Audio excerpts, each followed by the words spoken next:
Mariam Pierzadeh, vous êtes notre spécialiste de l'Iran et vous êtes notre ancienne correspondante à Téhéran. Tout d'abord, quelles sont les réactions à Téhéran et en Iran?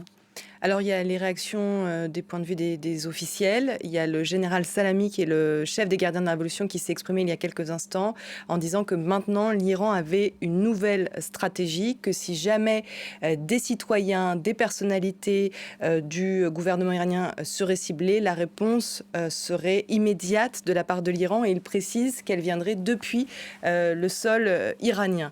Donc les réactions autres sont celles du président Raisi, notamment de la diplomatie iranienne, qui indique que si jamais il y a une riposte israélienne, l'Iran répliquera encore plus fort. Du côté des habitants, moi, les messages que je reçois depuis hier, ce sont vraiment des messages d'inquiétude et de se dire que la vie est déjà tellement compliquée en Iran, avec une économie qui est extrêmement faible et une sorte de survie journalière pour les Iraniens. Donc la crainte d'une guerre, d'une difficulté supplémentaire est évidemment dans tous les esprits. On a vu dans la nuit des files d'attente se former dans les stations-service pour prendre de l'essence en prévision donc d'une attaque israélienne. Mais aujourd'hui, c'est une grande inquiétude qui domine chez les Iraniens. Alors, on parle de quelques personnes qui se sont réunies pour célébrer ces attaques de drones et de missiles. Mais attention, ce n'est pas la majorité de la population iranienne. Ce sont des personnes qui soutiennent le régime iranien et ils sont minoritaires. Pour les Iraniens, l'affaire est close, mais pas pour les Israéliens.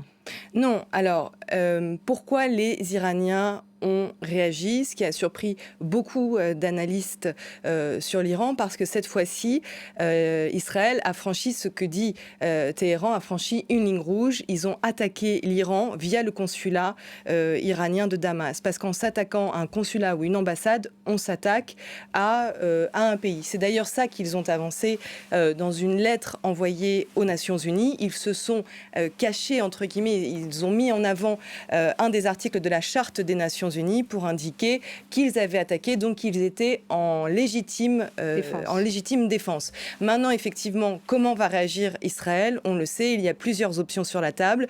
Il y avait, en fonction de l'opération qui serait menée par les Iraniens, mais attention, c'est une réponse certes inédite, parce que c'est la première fois que l'Iran frappe directement le territoire israélien. Il y a déjà une guerre qui se joue entre l'Iran et Israël depuis 20-25 ans via les relais, ce qu'on appelle les proxys de l'Iran dans la région, mais c'est la première fois qu'Israël attaque l'Iran et c'est la première fois que l'Iran attaque Israël.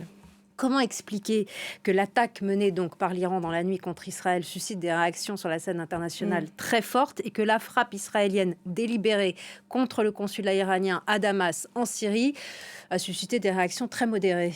Aucune réaction. Emmanuel Macron a tweeté il y a quelques minutes en dénonçant cette frappe inadmissible sur le territoire israélien. Mais effectivement, vous avez raison, personne n'a condamné cette attaque qui est quand même inédite. Ce franchissement de cap de la part du gouvernement israélien mené par Benyamin Netanyahou, qui est une déclaration de guerre à l'Iran. C'est-à-dire qu'en s'attaquant au consulat iranien, il s'attaque à l'Iran. Et Benyamin Netanyahou n'a jamais fait, ce n'est pas un secret, qu'il veut attaquer l'Iran, qu'il veut attaquer les installations nucléaires de l'Iran, qu'il a toujours été empêché pour l'instant par les États-Unis. Et permettez-moi ce mot, heureusement que Joe Biden est à la présidence des États-Unis aujourd'hui. Mais que va-t-il se passer à la fin de l'année? Il y a des élections américaines avec un possible retour de Donald Trump qui, lui, a en ligne de mire le régime iranien avec ce slogan « Regime Change ». Il veut la fin de la théocratie militaire de la République